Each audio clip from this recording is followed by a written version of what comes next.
जो प्रश्न क्रमांक 13 है बच्चों, क्या है?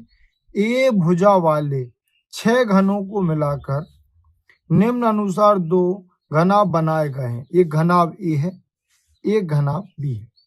तो घनाभ ए और बी के पृष्ठीय क्षेत्रफल की गणना कीजिए और बताइए कि किसका पृष्ठीय क्षेत्रफल कम है।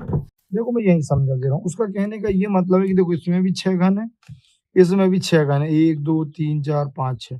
किसका पृष्ठीय क्षेत्रफल ज्यादा होगा? तो देखो हमने ध्यान से देखा कि भाई इसकी यदि अपन लंबाई निकालें तो ये ए ए ए ए ए मतलब लंबाई कितनी हो जाएगी? 6 होगी कि नहीं? 1 2 3 4 5 6।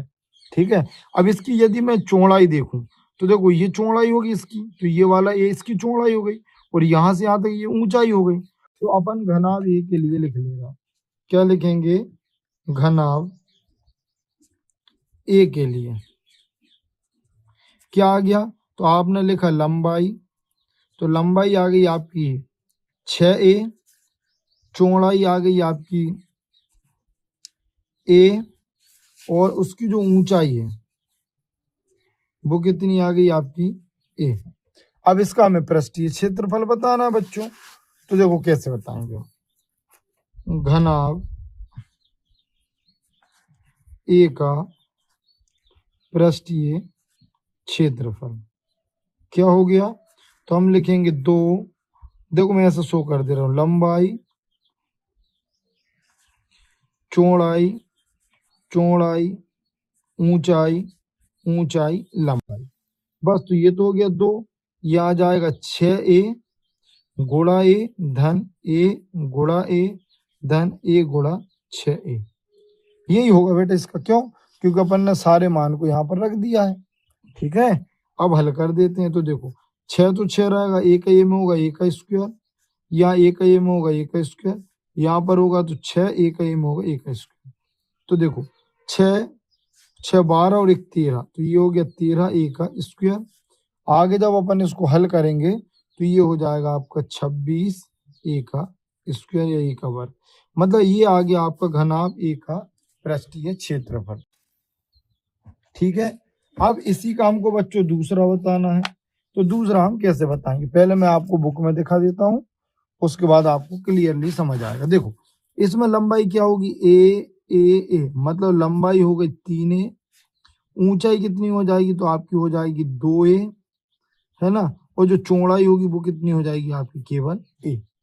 ठीक है। तो अब अपन यहाँ पर आगे लिखेंगे। क्या लिखना होगा हमको कि भाई जो घनाभ आपका b है, घनाभ b के लिए क्या हो जाएगा? लंबाई हो जाएगी आपकी 3a, चौड़ाई हो जाएगी आपकी a, और ऊंचाई हो जाएगी आपकी 2a। ये देखो ये अपन ने पहले से लिख रखेंगे। अब इसका पृष्ठीय क्षेत्रफल बताना है। तो घनाभ b का पृष्ठीय क्षेत्रफल क्या जाएगा? तो वही 2 लंबाई चौड़ाई चौड़ाई ऊंचाई ऊंचाई लंबाई।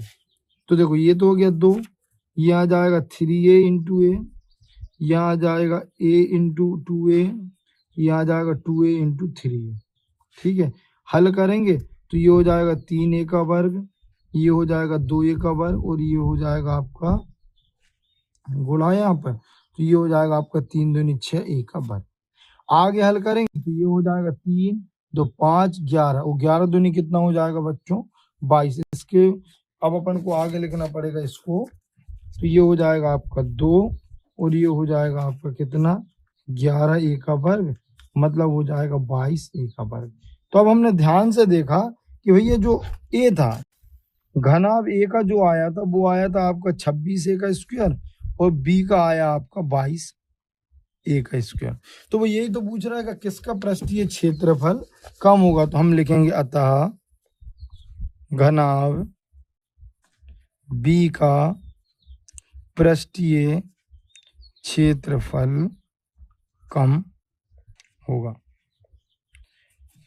बस इतना ही इसमें करना। हमारे चैनल को लाइक करें, सब्सक्राइब करें, अपने दोस्तों के साथ शेयर करें। Thank you for watching.